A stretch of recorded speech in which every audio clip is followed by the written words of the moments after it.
10 Ojibwa Ontology, Behavior, and Worldview. Irving Hallowell. It is, I believe, a fact that future investigations will thoroughly confirm that the Indian does not make the separation into personal as contrasted with impersonal, corporeal with impersonal, in our sense at all. What he seems to be interested in is the question of existence, of reality, and everything that is perceived by the sense, thought of, felt and dreamt of, exists. Paul Radin. Introduction. It has become increasingly apparent in recent years that the potential significance of the data collected by cultural anthropologists far transcends in interest the level of simple, objective, ethnographic description of the peoples they have studied. New per from Stanley Diamond, edition, Culture and History, Essays in Honor of Paul Radin. Reprinted by permission of the author and publisher. Hallowell did anthropological field work primarily among the Saulteaux branch of the northern Ojibwe, on the Barrens River in Manitoba. 141 perspectives have arisen. Fresh interpretations of old data have been offered, investigation and analysis have been pointed in novel directions. The study of culture and personality, national character and the special attention now being paid to values are illustrations that come to mind. Robert Redfield's concept of worldview, that outlook upon the universe that is characteristic of a people, which emphasizes a perspective that is not equivalent to the study of religion in the conventional sense, is a further example. Worldview differs from culture, ethos, mode of thought, and national character. It is the picture the members of a society have of the properties and characters upon their stage of action. While national character refers to the way these people look to the outsider looking in on them, worldview refers to the way the world looks to that people looking out. Of all that is connoted by culture, worldview attends especially to the way a man, in a particular society, sees himself in relation to all else. It is the properties of existence as distinguished from and related to the self. It is, in short, a man's idea of the universe. It is that organization of ideas which answers to a man the questions, where am I? Among what do I move? What are my relations to these things? Self is the axis of worldview. In an essay entitled The Self and Its Behavioral Environment, I have pointed out that self-identification and culturally constituted notions of the nature of the self are essential to the operation of all human societies and that a functional corollary is the cognitive orientation of the self to a world of objects other than self. Since the nature of these objects is likewise culturally constituted, a unified phenomenal field of thought, values, and action which is integral with the kind of worldview that characterizes a society is provided for its members.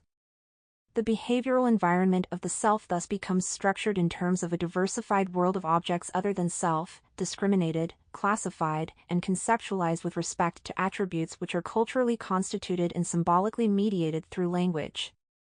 Object orientation likewise provides the ground for an intelligible interpretation of events in the behavioral environment on the basis of traditional assumptions regarding the nature and attributes of the objects involved in implicit or explicit dogmas regarding the causes of events.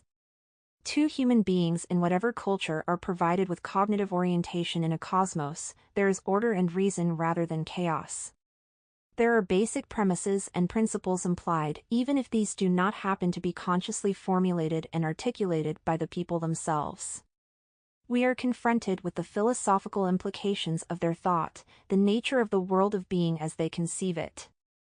If we pursue the problem deeply enough, we soon come face to face with a relatively unexplored territory: ethnometaphysics. Can we penetrate this realm in other cultures? What kind of evidence is at our disposal? The forms of speech as Benjamin Werf and the Neo-Humboldtians have thought.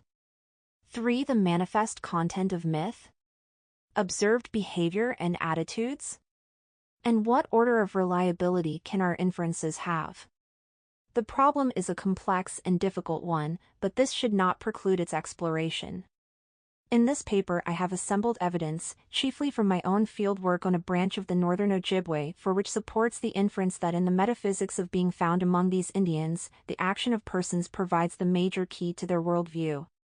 While in all cultures persons comprise one of the major classes of objects to which the self must become oriented, this category of being is by no means limited to human beings. In Western culture, as in others, supernatural beings are recognized as persons, although belonging, at the same time, to an other-than-human category. 5. But in the social sciences and psychology, persons and human beings are categorically identified. This identification is inherent in the concept of society and social relations. In Warren's Dictionary of Psychology, person is defined as a human organism regarded as having distinctive characteristics and social relations. The same identification is implicit in the conceptualization and investigation of social organization by anthropologists. Yet this obviously involves a radical abstraction if, from the standpoint of the people being studied, the concept of person is not, in fact, synonymous with human being but transcends it. The significance of the abstraction only becomes apparent when we stop to consider the perspective adopted. The study of social organization, defined as human relations of a certain kind, is perfectly intelligible as an objective approach to the study of this subject in any culture. But if, in the worldview of a people, persons as a class include entities other than human beings, then our objective approach is not adequate for presenting an accurate description of the way a man, in a particular society, sees himself in relation to all else. A different perspective is required for this purpose. It may be argued, in fact, that a thoroughgoing objective approach to the study of cultures cannot be achieved solely by projecting upon those cultures categorical abstractions derived from Western thought. For, in a broad sense, the latter are a reflection of our cultural subjectivity. A higher order of objectivity may be sought by adopting a perspective which includes an analysis of the outlook of the people themselves as a complementary procedure. It is in a worldview perspective, too, that we can likewise obtain the best insight into how cultures function as wholes. The significance of these differences in perspective may be illustrated in the case of the Ojibwe by the manner in which the kinship term grandfather is used. It is not only applied to human persons but to spiritual beings who are persons of a category other than human. In fact, when the collective plural our grandfathers is used, the reference is primarily to persons of this latter class. Thus, if we study Ojibwe social organization in the usual manner, we take account of only one set of grandfathers. When we study their religion, we discover other grandfathers. But if we adopt a worldview perspective, no dichotomization appears.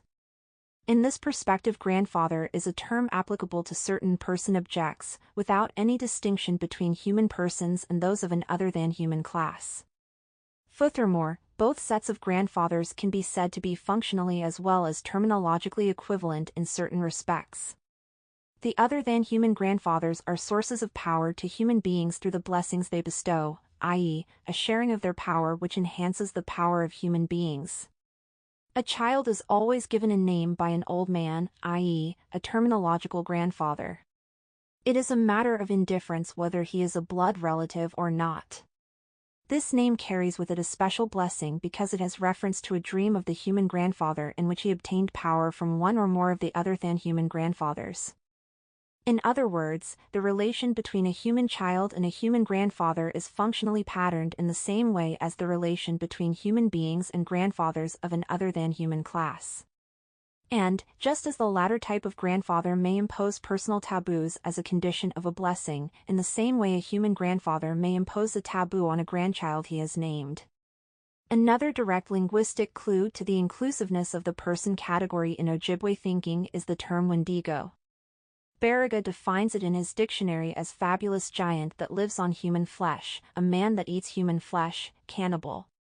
From the Ojibwe standpoint, all Wendigowak are conceptually unified as terrifying, anthropomorphic beings who, since they threaten one's very existence, must be killed. The central theme of a rich body of anecdotal material shows how this threat was met in particular instances. It ranges from cases in which it was necessary to kill the closest of kin because it was thought an individual was becoming a Wendigo, through accounts of heroic fights between human beings and these fabulous giant monsters, to a first-hand report of a personal encounter with one of them. 6 The more deeply we penetrate the worldview of the Ojibwe, the more apparent it is that social relations between human beings and other-than-human persons are of cardinal significance. These relations are correlative with their more comprehensive categorization of persons. Recognition must be given to the culturally constituted meaning of social and social relations if we are to understand the nature of the Ojibwe world and the living entities in it. 7 Linguistic categories and cognitive orientation. Any discussion of persons in the worldview of the Ojibwe must take cognizance of the well-known fact that the grammatical structure of the language of these people, like all their Algonquian relatives, formally expresses a distinction between animate and inanimate nouns. These particular labels, of course, were imposed upon Algonquian languages by Europeans. It appeared to outsiders that the Algonquian differentiation of objects approximated the animate-inanimate dichotomy of Western thought. Superficially, this seems to be the case. Yet a closer examination indicates that, as in the gender categories of other languages, the distinction in some cases appears to be arbitrary, if not extremely puzzling, from the standpoint of common sense or in a naturalistic frame of reference. Thus substantives for some, but not all trees, sun, moon, thunder, stones, and objects of material culture like kettle and pipe are classified as animate. If we wish to understand the cognitive orientation of the Ojibwe, there is an ethno-linguistic problem to be considered. What is the meaning of animate in Ojibwe thinking? Are such generic properties of objects as responsiveness to outer stimulation, sentience, mobility, self-movement, or even reproduction primary characteristics attributed to all objects of the animate class irrespective of their categories as physical objects in our thinking? Is there evidence to substantiate such properties of objects independent of their formal linguistic classification? It must not be forgotten that no Ojibwe is consciously aware of, or can abstractly articulate the animate-inanimate category of his language, despite the fact that this dichotomy is implicit in his speech. Consequently, the grammatical distinction as such does not emerge as a subject for reflective thought or bear the kind of relation to individual thinking that would be present if there were some formulated dogma about the generic properties of these two classes of objects. Commenting on the analogous grammatical categories of the Central Algonquian languages with reference to linguistic and non-linguistic orders of meaning, Greenberg writes, "Since all persons and animals are in Class 1, we have at least one ethnoseme, but most of the other meanings can be defined only by a linguiseme." In Greenberg's opinion, unless the actual behavior of Algonquian speakers shows some mode of conduct common to all these instances such that, given this information, we could pre-147 dict the membership of Class 1, we must resort to purely linguistic characterization.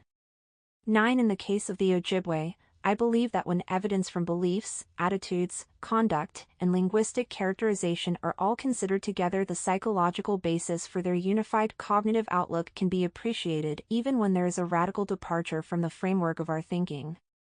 In certain instances, behavioral predictions can be made. Behavior, however, is a function of a complex set of factors including actual experience. More important than the linguistic classification of objects is the kind of vital functions attributed to them in the belief system and the conditions under which these functions are observed or tested in experience. This accounts, I think, for the fact that what we view as material, inanimate objects such as shells and stones, are placed in an animate category along with persons which have no physical existence in our worldview. The shells, for example, called Migis on account of the manner in which they function in the Midwewin, could not be linguistically categorized as inanimate. Thunder, as we shall see, is not only reified as an animate entity, but has the attributes of a person and may be referred to as such. An inanimate categorization would be unthinkable from the Ojibwe point of view. When Greenberg refers to persons as clearly members of the animate grammatical category, he is, by implication, identifying person and human being. Since in the Ojibwe universe there are many kinds of reified person objects which are other than human but have the same ontological status, these, of course, fall into the same ethnoseme as human beings and into the animate linguistic class. Since stones are grammatically animate, I once asked an old man, "Are all the stones we see about us here alive?" He reflected a long while and then replied, "No. But some are." This qualified answer made a lasting impression on me. And it is thoroughly consistent with other data that indicate that the Ojibwe are not animists in the sense that they dogmatically attribute living souls to inanimate objects such as stones. The hypothesis which suggests itself to me is that the allocation of stones to an animate grammatical category is part of a culturally constituted cognitive set. It does not involve a consciously formulated theory about the nature of stones. It leaves a door open that our orientation on dogmatic grounds keeps shut tight. Whereas we should never expect a stone to manifest animate properties of any kind under any circumstances, the Ojibwe recognize, a priori, potentialities for animation in certain classes of objects under certain circumstances. 10. The Ojibwe do not perceive stones, in general, as animate any more than we do. The crucial test is experience. Is there any personal testimony available? In answer to this question, we can say that it is asserted by informants that stones have been seen to move, that some stones manifest other animate properties, and, as we shall see, flint is represented as a living personage in their mythology. The old man to whom I addressed the general question about the animate character of stones was the same informant who told me that during a Midwin ceremony, when his father was the leader of it, he had seen a big round stone move. He said his father got up and walked around the path once or twice. Coming back to his place, he began to sing. The stone began to move following the trail of the old man around the tent, rolling over and over. I saw it happen several times and others saw it also. 11. The animate behavior of a stone under these circumstances was considered to be a demonstration of magic power on the part of the mind. It was not a voluntary act initiated by the stone considered as a living entity. Associated with the Midwin in the past, there were other types of large boulders with animate properties. My friend Chief Barons had one of these, but it no longer possessed these attributes. It had contours that suggested eyes and mouth. When Yellow Legs, Chief Barons's great-grandfather, was a leader of the Midwin, he used to tap this stone with a new knife. It would then open its mouth. Yellow Legs would insert his fingers and take out a small leather sack with medicine in it. Mixing some of this medicine with water, he would pass the decoction around. A small sip was taken by those present. 12. If, then, stones are not only grammatically animate, but, in particular cases, have been observed to manifest animate properties, such as movement in space and opening of a mouth, why should they not on occasion be conceived as possessing animate properties of a higher order? The actualization of this possibility is illustrated by the following anecdote. A white trader, digging in his potato patch, unearthed a large stone similar to the one just referred to. He sent for John Duck, an Indian who was the leader of the Wabano, a contemporary ceremony that is held in a structure something like that used for the Midwin. The trader called his attention to the stone, saying that it must belong to his pavilion. John Duck did not seem pleased at this.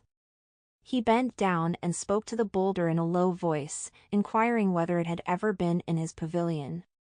According to John, the stone replied in the negative.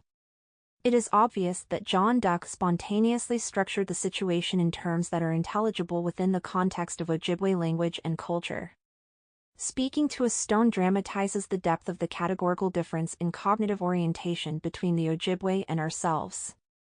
I regret that my field notes contain no information about the use of direct verbal address in the other cases mentioned. But it may well have taken place. In the anecdote describing John Duck's behavior, however, his use of speech as a mode of communication raises the animate status of the boulder to the level of social interaction common to human beings. Simply as a matter of observation, we can say that the stone was treated as if it were a person, not a thing, without inferring that objects of this class are, for the Ojibwe, necessarily conceptualized as persons. Further exploration might be made of the relations between Ojibwe thinking, observation, and behavior and their grammatical classification of objects, but enough has been said, I hope, to indicate that not only animate properties but even person attributes may be projected upon objects which to us clearly belong to a physical inanimate category. The persons of Ojibwe mythology. The Ojibwe distinguish two general types of traditional oral narratives. 1. News or tidings, i.e., anecdotes, or stories, referring to events in the lives of human beings, Anasinabek. In content, narratives of this class range from everyday occurrences, through more exceptional experiences, to those which verge on the legendary.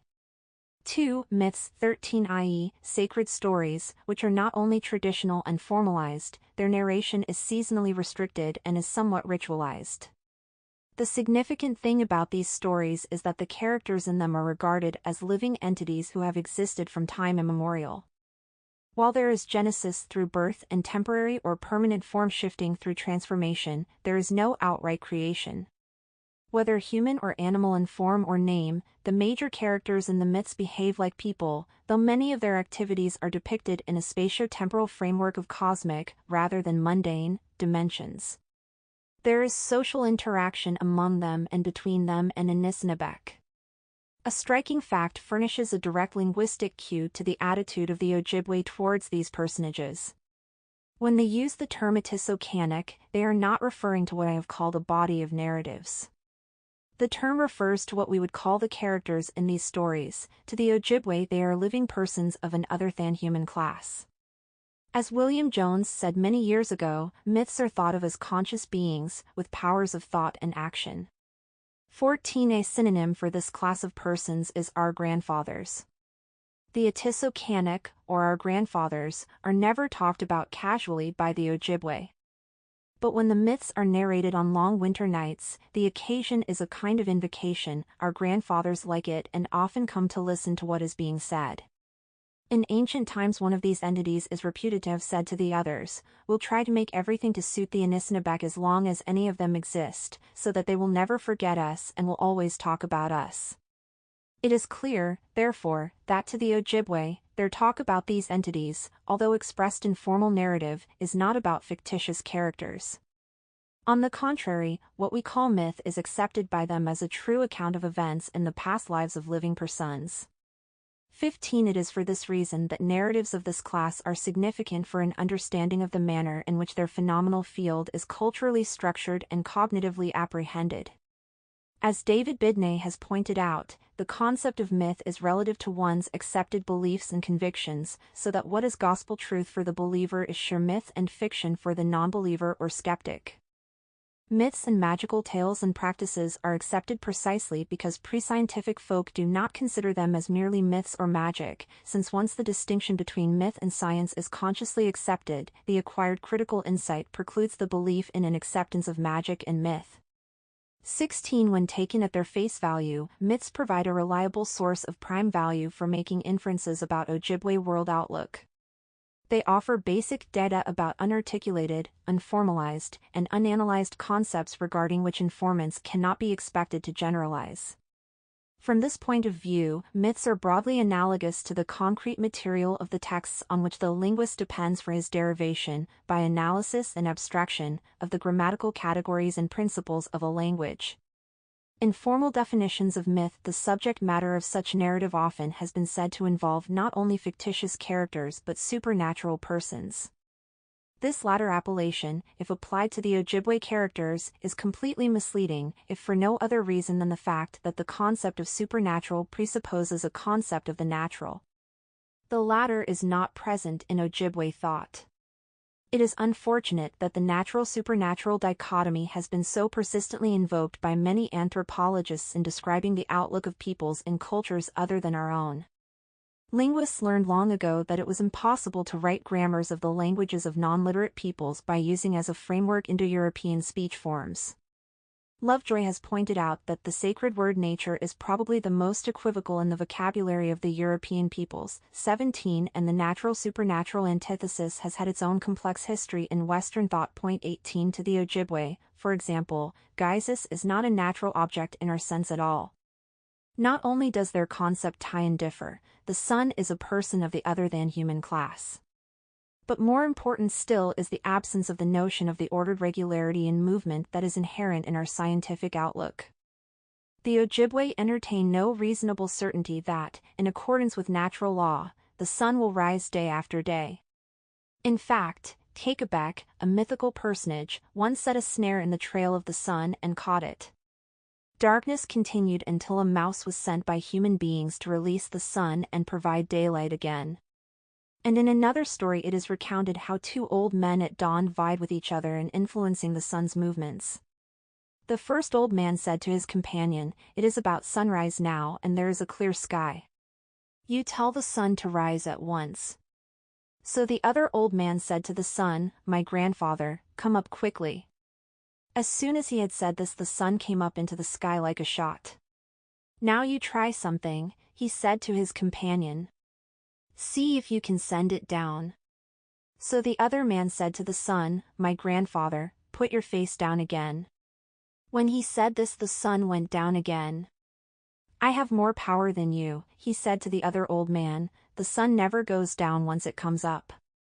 We may infer that, to the Ojibwe, any regularity in the movements of the sun is of the same order as the habitual activities of human beings. There are certain expectations, of course, but, on occasion, there may be temporary deviations in behavior caused by other persons. Above all, any concept of impersonal natural forces is totally foreign to Ojibwe thought. Since their cognitive orientation is culturally constituted and thus given a psychological set, we cannot assume that objects, like the sun, are perceived as natural objects in our sense. If this were so, the anecdote about the old men could not be accepted as an actual event involving a case of social interaction between human beings and an other-than-human person. Danke for this. The same conclusion applies over the whole area of their cognitive orientation towards the objects of their world. The four winds in Flint, for instance, are quintuplets. They were born of a mother who, while given human characteristics, lived in the very distant past. As will be more apparent later, this character, like others in the myths, may have anthropomorphic characteristics without being conceived as a human being. In the context, she, like the others, is an Atisocan.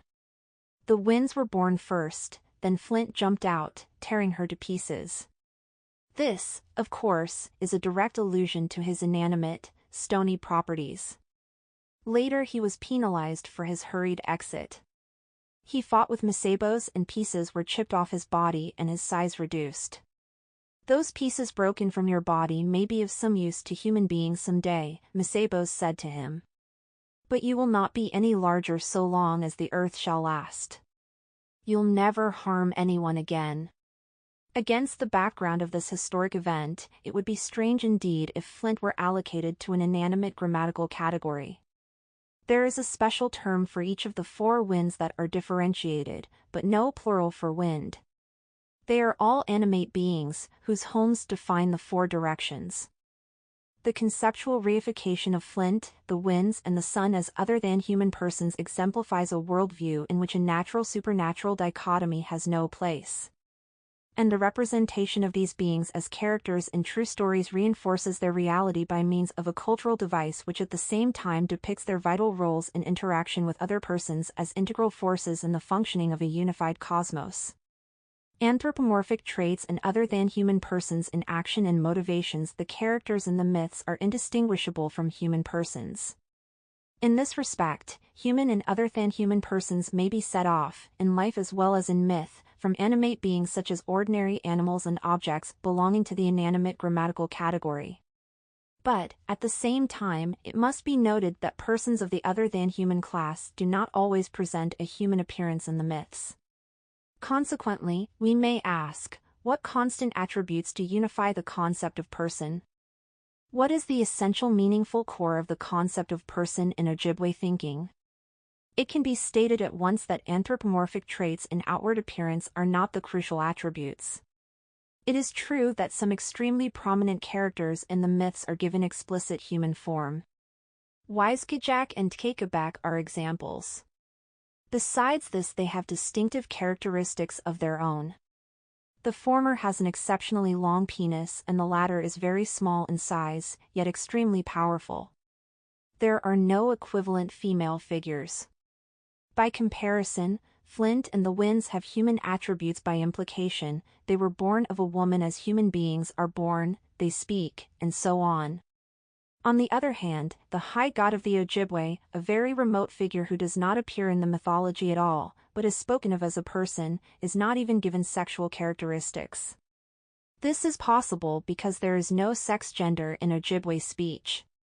Consequently, an animate being of the person category may function in their thinking without having explicitly sexual or other anthropomorphic characteristics. Entities seen in dreams are persons, whether they have anthropomorphic attributes or not is incidental. Other entities of the person category, whose anthropomorphic character is undefined or ambiguous, are what have been called the masters or owners of animals or plant species. Besides these, certain curing procedures and conjuring are said to have other than human personal entities as patrons. If we now examine the cognitive orientation of the Ojibwe toward the Thunderbirds, it will become apparent why anthropomorphism is not a constant feature of the Ojibwe concept of person. These beings likewise demonstrate the autonomous nature of Ojibwe reification. For we find here a creative synthesis of objective naturalistic observation integrated with the subjectivity of dream experiences and traditional mythical narrative which, assuming the character of a living image, is neither the personification of Ojibwe ontology, behavior, and worldview, a natural phenomenon, nor an altogether animal-like or human-like being. Yet it is impossible to deny that, in the universe of the Ojibwe, Thunderbirds are persons. My Ojibwe friends, I discovered, were as puzzled by the white man's conception of thunder and lightning as natural phenomena as they were by the idea that the earth is round and not flat. I was pressed on more than one occasion to explain thunder and lightning, but I doubt whether my somewhat feeble efforts made much sense to them. Of one thing I am sure, my explanations left their own beliefs completely unshaken. This is not strange when we consider that, even in our naturalistic frame of reference, thunder and lightning as perceived do not exhibit the lifeless properties of inanimate objects.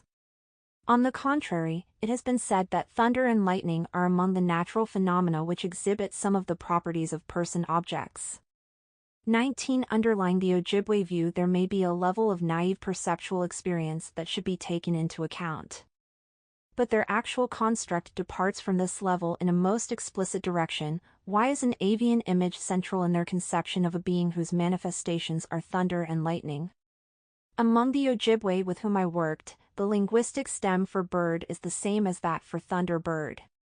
Besides this, the avian characteristics of thunderbirds are still more explicit. Conceptually they are grouped with the hawks, of which there are several natural species in their habitat. What is particularly interesting is that the avian nature of the thunderbirds does not rest solely on an arbitrary image. Phenomenally, thunder does exhibit behavioral characteristics that are analogous to avian phenomena in this region. 20. According to meteorological observations, the average number of days with thunder begins with 1 in April, increases to a total of 5 in midsummer, and then declines to 1 in October. And if a bird calendar is consulted, the facts show that species wintering in the south begin to appear in April and disappear for the most part not later than October, being, of course, a familiar sight during the summer months. The avian character of the thunderbirds can be rationalized to some degree with reference to natural facts and their observation. But the evidence for the existence of thunderbirds does not rest only on the association of the occurrence of thunder with the migration of the summer birds projected into an avian image.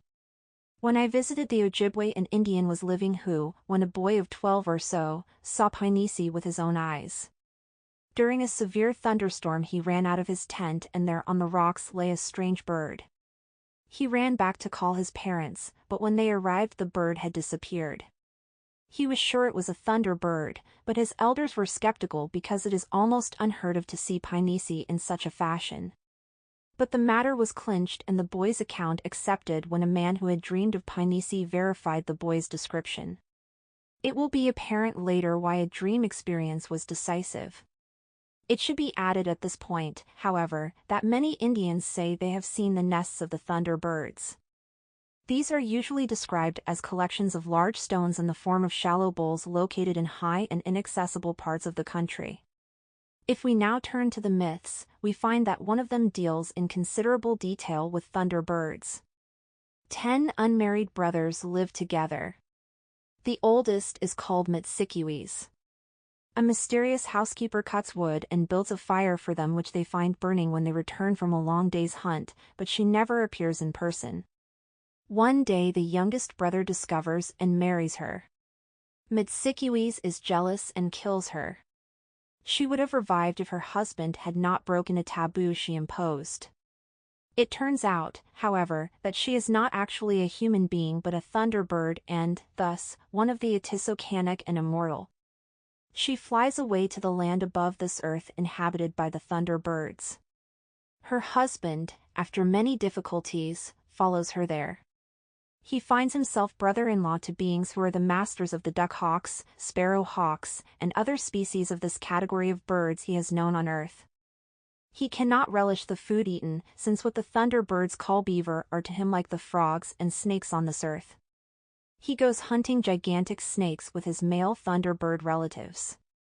Snakes of this class also exist on this earth, and the thunderbirds are their inveterate enemies. One day the great thunderbird says to his son-in-law, "I know you are getting lonely, you must want to see your people. I'll let you go back to Earth now. You have 9 brothers at home and I have 9 girls left. You can take them with you as wives for your brothers. I'll be related to the people on Earth now and I'll be merciful towards them. I'll not hurt any of them if I can possibly help it." So he tells his daughters to get ready. There is a big dance that night, and the next morning the whole party starts off. When they come to the edge of Thunderbird Land, the lad's wife says to him, "Sit on my back. Hang on tight to my neck and keep your eyes shut." Then the thunder crashes and the young man knows that they are off through the air. Having reached this earth, they make their way to the brothers' camp. The Thunderbird women, who have become transformed into human form, are enthusiastically received. There is another celebration and the 9 brothers marry the 9 sisters of their youngest brother's wife. This is the end of the myth, but a few comments are necessary. It is obvious that the Thunderbirds are conceived to act like human beings. They hunt and talk and dance. But the analogy can be pressed further. Their social organization and kinship terminology are precisely the same as the Ojibwe. The marriage of a series of female siblings to a series of male siblings often occurs among the Ojibwe themselves. This is, in fact, considered a kind of ideal pattern. In one case that I know of, 6 blood brothers were married to a sorority of 6 sisters. There is a conceptual continuity, therefore, between the social life of human beings and that of the Thunderbirds, which is independent of the avian form given to the latter. But we must infer from the myth that this avian form is not constant. Appearance cannot then be taken as a permanent and distinguishable trait of the Thunderbirds. They are capable of metamorphosis, hence, the human attributes with which they are endowed transcend a human outward form. Their conceptualization as persons is not associated with a permanent human form any more than it is associated with a bird-like form. And the fact that they belong to the category of Atisocanic is no barrier to their descending to Earth and mating with human beings. I was told of a woman who claimed that North Wind was the father of one of her children. My informant said he did not believe this, nevertheless, he thought it would have been accepted as a possibility in the past. 21 We can only infer that in the universe of the Ojibwe the conception of person as a living, functioning social being is not only one which transcends the notion of person in the naturalistic sense, it likewise transcends a human appearance as a constant attribute of this category of being. The relevance of such a concept to actual behavior may be illustrated by one simple anecdote. An informant told me that many years before he was sitting in a tent one summer afternoon during a storm, together with an old man and his wife. There was one clap of thunder after another.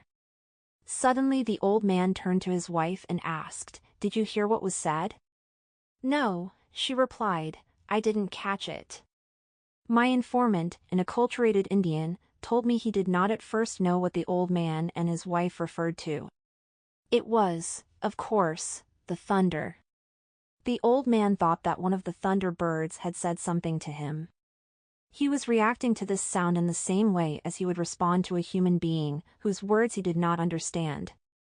The casualness of the remark and even the trivial character of the anecdote demonstrate the psychological depth of the social relations with other than human beings that becomes explicit in the behavior of the Ojibwe as a consequence of the cognitive set induced by their culture. Metamorphosis as an attribute of persons. The conceptualization in myth and belief of Thunderbirds as animate beings who, while maintaining their identity, may change their outward appearance and exhibit either an avian or a human form exemplifies an attribute of persons which, although unarticulated abstractly, is basic in the cognitive orientation of the Ojibwe. Metamorphosis occurs with considerable frequency in the myths where other than human persons change their form. Wijskajak, whose primary characteristics are anthropomorphic, becomes transformed and flies with the geese in one story, assumes the form of a snake in another, and once turns himself into a stump. Men marry animal wives who are not really animals. And Mikinak, the great turtle, marries a human being. It is only by breaking a taboo that his wife discovers she is married to a being who is able to assume the form of a handsome young man. The senselessness and ambiguities which may puzzle the outsider when reading these myths are resolved when it is understood that, to the Ojibwe, persons of this class are capable of metamorphosis by their very nature. Outward appearance is only an incidental attribute of being. And the names by which some of these entities are commonly known, even if they identify the character as an animal, do not imply unchangeableness in form.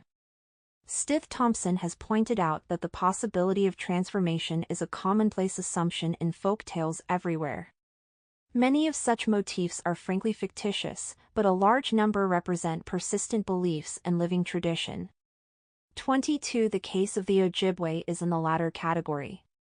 The world of myth is not categorically distinct from the world as experienced by human beings in everyday life. In the latter, as well as the former, no sharp lines can be drawn dividing living beings of the animate class because metamorphosis is possible.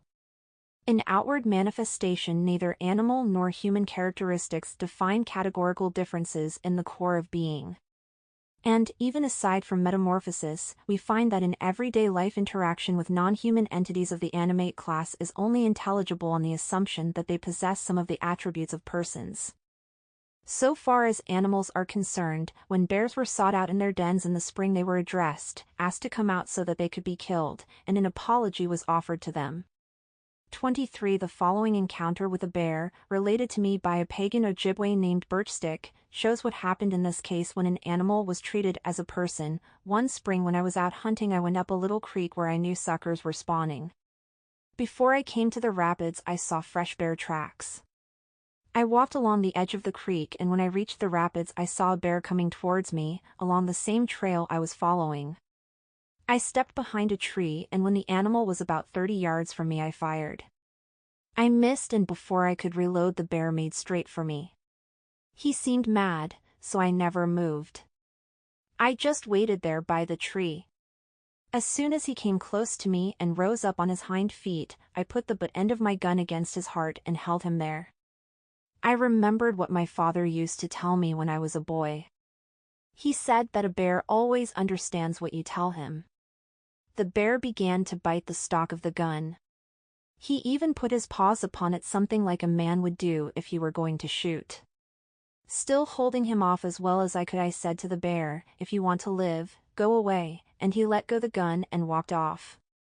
I didn't bother the bear anymore. 24. These instances suffice to demonstrate that, at the level of individual behavior, the interaction of the Ojibwe with certain kinds of plants and animals in everyday life is so structured culturally that individuals act as if they were dealing with persons who both understand what is being said to them and have volitional capacities as well. From the standpoint of perceptual experience, if we only take account of autochthonous factors in Birchstick's encounter with the bear, his behavior appears idiosyncratic and is not fully explained. On the other hand, if we invoke Ojibwe concepts of the nature of animate beings, his behavior becomes intelligible to us. We can understand the determining factors in his definition of the situation, and the functional relations between perception and conduct are meaningful. This Indian was not confronted with an animal with objective ursine properties, but rather with an animate being who had ursine attributes and also person attributes. These, we may infer, were perceived as an integral whole. I am sure, however, that in narrating this episode to another Indian, he would not have referred to what his father had told him about bears. That was for my benefit. Since bears, then, are assumed to possess person attributes, it is not surprising to find that there is a very old, widespread, and persistent belief that sorcerers may become transformed into bears in order better to pursue their nefarious work.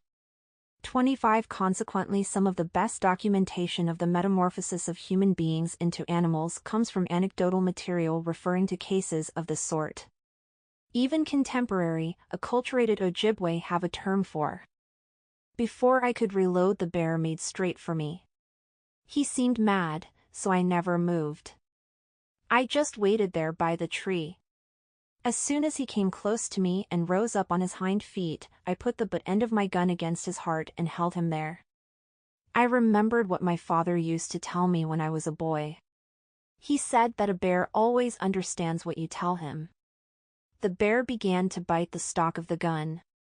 He even put his paws upon it, something like a man would do if he were going to shoot. Still holding him off as well as I could, I said to the bear, "If you want to live, go away," and he let go the gun and walked off.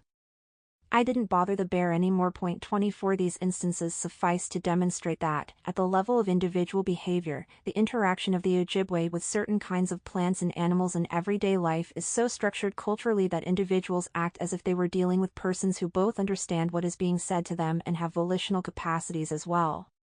From the standpoint of perceptual experience, if we only take account of autochthonous factors in Birchstick's encounter with the bear, his behavior appears idiosyncratic and is not fully explained. On the other hand, if we invoke Ojibwe concepts of the nature of animate beings, his behavior becomes intelligible to us. We can understand the determining factors in his definition of the situation, and the functional relations between perception and conduct are meaningful. This Indian was not confronted with an animal with objective ursine properties, but rather with an animate being who had ursine attributes and also person attributes. These, we may infer, were perceived as an integral whole. I am sure, however, that in narrating this episode to another Indian, he would not have referred to what his father had told him about bears. That was for my benefit. Since bears, then, are assumed to possess person attributes, it is not surprising to find that there is a very old, widespread, and persistent belief that sorcerers may become transformed into bears in order better to pursue their nefarious work. 25 Consequently, some of the best documentation of the metamorphosis of human beings into animals comes from anecdotal material referring to cases of this sort. Even contemporary, acculturated Ojibwe have a term for this. They all know what a bear walk is, and Dorson's recent collection of folk traditions, including those of the Indian populations of the Upper Peninsula of Michigan, bears the title Bloodstoppers and Bearwalkers.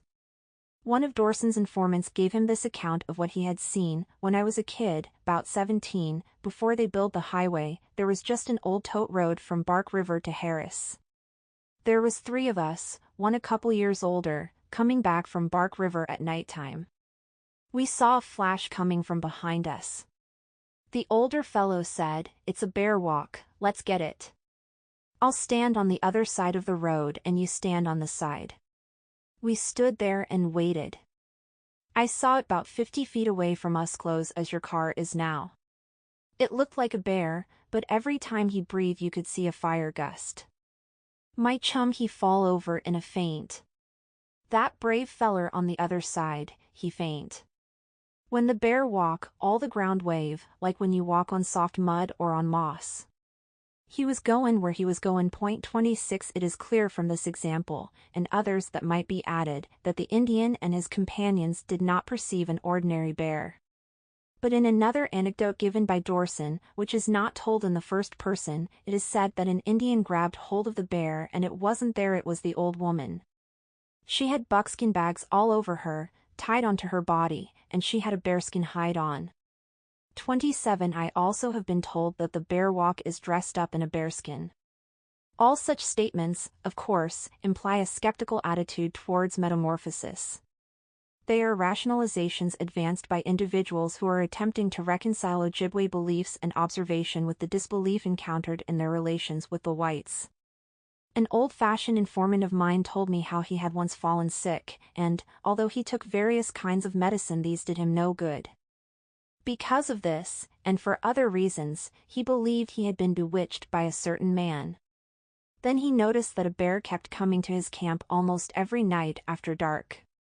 This is most unusual because wild animals do not ordinarily come anywhere near a human habitation. On one occasion the bear would have entered his wigwam if he had not been warned in a dream.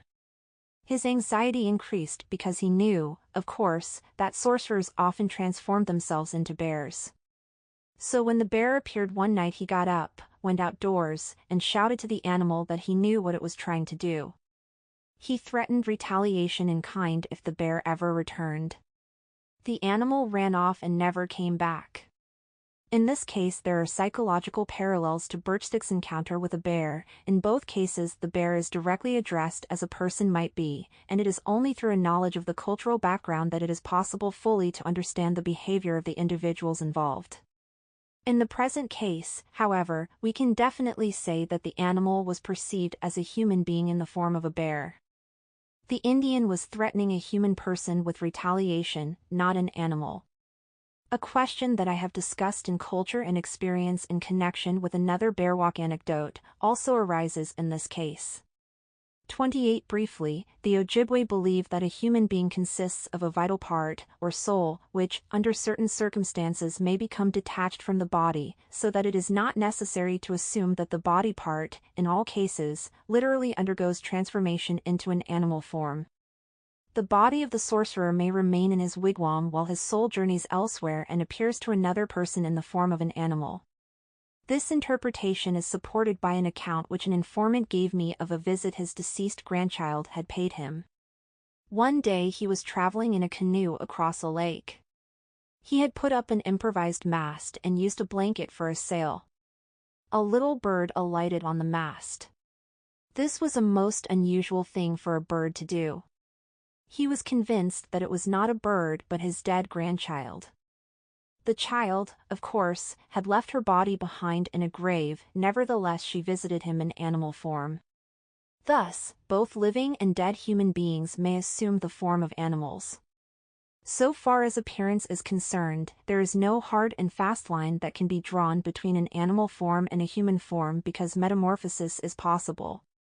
In perceptual experience, what looks like a bear may sometimes be an animal and, on other occasions, a human being.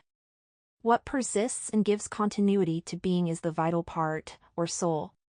Dorson goes to the heart of the matter when he stresses the fact that the whole socialization process in Ojibwe culture impresses the young with the concepts of transformation and of power, malign or benevolent, human or demonic. These concepts underlie the entire Indian mythology and make sensible the otherwise childish stories of culture heroes, animal husbands, friendly thunders, and malicious serpents. The bear walk idea fits at once into this dream world, literally a dream world, for Ojibwe go to school in dreams. 29 We must conclude, I believe, that the capacity for metamorphosis is one of the features which links human beings with the other than human persons in their behavioral environment. It is one of the generic properties manifested by beings of the person class. But is it a ubiquitous capacity of all members of this class equally? I do not think so. Metamorphosis to the Ojibwe mind is an earmark of power. Within the category of persons there is a graduation of power. Other than human persons occupy the top rank in the power hierarchy of animate beings. Human beings do not differ from them in kind, but in power. Hence, it is taken for granted that all the Attisocanic can assume a variety of forms. In the case of human beings, while the potentiality for metamorphosis exists and may even be experienced, any outward manifestation is inextricably associated with unusual power, for good or evil. And power of this degree can only be acquired by human beings through the help of other than human persons. Sorcerers can transform themselves only because they have acquired a high order of power from this source. Powerful men, in the Ojibwe sense, are also those who can make inanimate objects behave as if they were animate. The Maid who made a stone roll over and over has been mentioned earlier. Other examples, such as the animation of a string of wooden beads, or animal skins, could be cited. 30 such individuals also have been observed to transform one object into another, such as charcoal into bullets and ashes into gunpowder, or a handful of goose feathers into birds or insects. 31 In these manifestations, too, they are elevated to the same level of power as that displayed by other than the notion of animate being itself does not presume a capacity for manifesting the highest level of power any more than it implies person attributes in every case. Power manifestations vary within the animate class of being as does the possession of person attributes. A human being may possess little, if any, more power than a mole. No one would have been more surprised than Birchstick if the bear he faced had suddenly become human in form. On the other hand, the spiritual masters of the various species of animals are inherently powerful and, quite generally, they possess the power of metamorphosis. These entities, like the Atisocanic, are among the sources from which human beings may seek to enhance their own power. My Ojibwe friends often caution me against judging by appearances. A poor forlorn Indian dressed in rags might have great power, a smiling, amiable woman, or a pleasant old man, might be a sorcerer. 32 You never can tell until a situation arises in which their power for good or ill becomes manifest. I have since concluded that the advice given me in a common-sense fashion provides one of the major clues to a generalized attitude towards the objects of their behavioral environment, particularly people. It makes them cautious and suspicious in interpersonal relations of all kinds. The possibility of metamorphosis must be one of the determining factors in this attitude. It is a concrete manifestation of the deceptiveness of appearances. What looks like an animal, without great power, may be a transformed person with evil intent. Even in dream experiences, where a human being comes into direct contact with other than human persons, it is possible to be deceived. Caution is necessary in social relations with all classes of persons. Dreams, metamorphosis, and the self. The Ojibwe are a dream-conscious people. For an understanding of their cognitive orientation, it is as necessary to appreciate their attitude towards dreams as it is to understand their attitude towards the characters in the myths. For them, there is an inner connection which is as integral to their outlook as it is foreign to ours. The basic assumption which links the Atisocanic with dreams is this: self-related experience of the most personal and vital kind includes what is seen, heard, and felt in dreams. Although there is no lack of discrimination between the experiences of the self when awake and when dreaming, both sets of experiences are equally self-related. Dream experiences function integrally with other recalled memory images insofar as these, too, enter the field of self-awareness. When we think autobiographically, we only include events that happen to us when awake. The Ojibwe include remembered events that have occurred in dreams. And, far from being of subordinate importance, such experiences are for them often of more vital importance than the events of daily waking life. Why is this so? Because it is in dreams that the individual comes into direct communication with the Atisocanic, the powerful persons of the other-than-human class. In the long winter evenings, as I have said, the Atisocanic are talked about, the past events in their lives are recalled again and again by Anishinabek. When a conjuring performance occurs, the voices of some of the same beings are heard issuing from within the conjuring lodge. Here is actual perceptual experience of the grandfathers during a waking state. In dreams, the same other-than-human persons are both seen and heard. They address human beings as grandchild. These dream visitors interact with the dreamer much as human persons do. But, on account of the nature of these beings, there are differences, too. It is in the context of this face-to-face personal interaction of the self with the grandfathers that human beings receive important revelations that are the source of assistance to them in the daily round of life, and, besides this, of blessings that enable them to exercise exceptional powers of various kinds. But dream experiences are not ordinarily recounted save under special circumstances. There is a taboo against this, just as there is a taboo against myth narration except in the proper seasonal thinking about the world text. The consequence is that we know relatively little about the manifest content of dreams. All our data come from acculturated Ojibwe. We do know enough to say, however, that the Ojibwe recognize quite as much as we do that dream experiences are often qualitatively different from our waking experiences. This fact, moreover, is turned to positive account. Since their dream visitors are other-than-human persons possessing great power, it is to be expected that the experiences of the self in interaction with them will differ from those with human beings in daily life. Besides this, another assumption must be taken into account: when a human being is asleep and dreaming, his Okutquin, which is the core of the self, may become detached from the body. Viewed by another human being, a person's body may be easily located and observed in space. But his vital part may be somewhere else. Thus, the self has greater mobility in space and even in time while sleeping.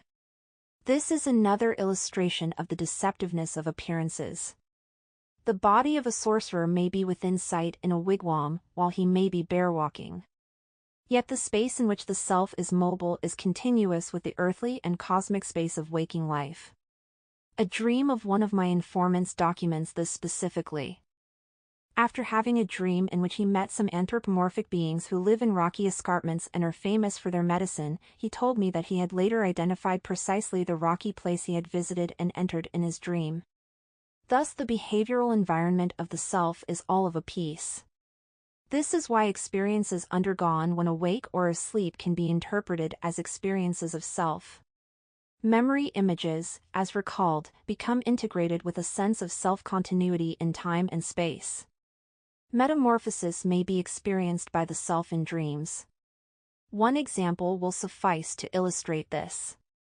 The dreamer in this case had been paddled out to an island by his father to undergo his puberty fast. For several nights he dreamed of an anthropomorphic figure. Finally, this being said, "Grandchild, I think you are strong enough now to go with me." Then the Powagin began dancing, and as he danced he turned into what looked like a golden eagle. Ing down at his own body as he sat there on a rock, the boy noticed it was covered with feathers. The eagle spread its wings and flew off to the south. The boy then spread his wings and followed. Here we find the instability of outward form in both human and other-than-human persons succinctly dramatized. Individuals of both categories undergo metamorphosis. In later life the boy will recall how he first saw the master of the golden eagles in his anthropomorphic guise, followed by his transformation into avian form. At the same time he will recall his own metamorphosis into a bird. But this experience, considered in context, does not imply that subsequently the boy can transform himself into a golden eagle at will. He might or might not be sufficiently blessed. The dream itself does not inform us about this. This example, besides showing how dream experiences may reinforce the belief in metamorphosis, illustrates an additional point: the Powaganak, whenever seen, are always experienced as appearing in a specific form. They have a bodily aspect, whether human-like, animal-like, or ambiguous. But this is not their most persistent, enduring and vital attribute any more than in the case of human beings. We must conclude that all animate beings of the person class are unified conceptually in Ojibwe thinking because they have a similar structure, an inner vital part that is enduring and an outward form which can change. Vital personal attributes such as sentience, volition, memory, speech are not dependent upon outward appearance but upon the inner vital essence of being. If this be true, human beings and other-than-human persons are alike in another way. The human self does not die. It continues its existence in another place, after the body is buried in the grave. In this way Anishinabek are as immortal as a Tisokanik. This may be why we find human beings associated with the latter in the myths, where it is sometimes difficult for an outsider to distinguish between them. Thus the world of personal relations in which the Ojibwe live is a world in which vital social relations transcend those which are maintained with human beings. Their culturally constituted cognitive orientation prepares the individual for life in this world and for a life after death. The self-image that he acquires makes intelligible 168 the nature of other selves. Speaking as an Ojibwe, one might say, all other persons human or other than human are structured the same as I am. There is a vital part which is enduring and an outward appearance that may be transformed under certain conditions. All other persons, too, have such attributes as self-awareness and understanding. I can talk with them. Like myself, they have personal identity, autonomy, and volition. I cannot always predict exactly how they will act, although most of the time their behavior meets my expectations. In relation to myself, other persons vary in power. Many of them have more power than I have, but some have less. They may be friendly and help me when I need them, but, at the same time, I have to be prepared for hostile acts, too. I must be cautious in my relations with other persons because appearances may be deceptive. The psychological unity of the Ojibwe world. Although not formally abstracted and articulated philosophically, the nature of persons is the focal point of Ojibwe ontology and the key to the psychological unity and dynamics of their world outlook. This aspect of their metaphysics of being permeates the content of their cognitive processes, perceiving, remembering, imagining, conceiving, judging, and reasoning. Nor can the motivation of much of their conduct be thoroughly understood without taking into account the relation of their central values and goals to the awareness they have of the existence of other than human, as well as human, persons in their world. Persons, in fact, are so inextricably associated with notions of causality that, in order to understand their appraisal of events and the kind of behavior demanded in situations as they define them, we are confronted over and over again with the roles of persons as loci of causality in the dynamics of their universe. For the Ojibwe make no cardinal use of any concept of impersonal forces as major determinants of events. In the context of my exposition, the meaning of the term Manitou, which has become so generally known, may be considered as a synonym for a person of the other than human class, grandfather, a tisocan, a mnemonic pictograph for a Midewiwin song, when the waters are calm and the fog rises, I will now and then appear. The circle represents the sky, filled with moisture, and from it there emerges the face of a Manitou. Engraving on birch bark, from Bulletin 45 of the Bureau of American Ethnology, page 64, 1 Powaggan. Among the Ojibwe I worked with, it is now quite generally confined to the God of Christianity, when combined with an augmentative prefix. There is no evidence to suggest, however, that the term ever did connote an impersonal, magical, or supernatural force. 33 In an essay on the religion of the North American Indians published over 40 years ago, Radin asserted that from an examination of the data customarily relied upon as proof and from individual data obtained, there is nothing to justify the postulation of a belief in a universal force in North America. Magical power as an essence existing apart and separate from a definite spirit is, we believe, an unjustified assumption, an abstraction created by investigators. 34 This opinion, at the time, was advanced in opposition to the one expressed by those who, stimulated by the writings of R. Merritt in particular, interpreted the term Manitou among the Algonquians, Orenda among the Iroquois and Wakanda among the Siouan peoples as having reference to a belief in a magical force of some kind. But Radin pointed out that in his own field work among both the Winnebago and the Ojibwe the terms in question always referred to definite spirits, not necessarily definite in shape. If at a vapor bath the steam is regarded as Wakanda or Manitou, it is because it is a spirit transformed into steam for the time being. If an arrow is possessed of specific virtues, it is because a spirit has either transformed himself into the arrow or because he is temporarily dwelling in it. And finally, if tobacco is offered to a peculiarly shaped object, it is because either this object belongs to a spirit, or a spirit is residing in it. Manitou, he said, in addition to its substantive usage may have such connotations as sacred, strange, remarkable or powerful without having the slightest suggestion of inherent power, but having the ordinary sense of these adjectives. 35 With respect to the Ojibwe conception of causality, all my own observations suggest that a culturally constituted psychological set operates which inevitably directs the reasoning of individuals towards an explanation of events in personalistic terms. Who did it? Who is responsible, is always the crucial question to be answered. Personalistic explanation of past events is found in the myths. It was Wisegujack who, through the exercise of his personal power, expanded the tiny bit of mud retrieved by muskrat from the depths of the inundating waters of the Great Deluge into the inhabitable island earth of Ojibwe cosmography. Personalistic explanation is central in theories of disease causation. Illness may be due to sorcery, the victim, in turn, may be responsible because he has offended the sorcerer even unwittingly. Besides this, I may be responsible for my own illness, even without the intervention of a sorcerer. I may have committed some wrongful act in the past, which is the cause of my sickness. My child's illness, too, may be the consequence of my past transgressions or those of my wife. 36 The personalistic theory of causation even emerges today among acculturated Ojibwe. In 1940, when a severe forest fire broke out at the mouth of the Barrens River, no Indian would believe that lightning or any impersonal or accidental determinants were involved. Somebody must have been responsible. The German spy theory soon became popular. Evidence began to accumulate, strangers had been seen in the bush, and so on. The personalistic type of explanation satisfies the Ojibwe because it is rooted in a basic metaphysical assumption.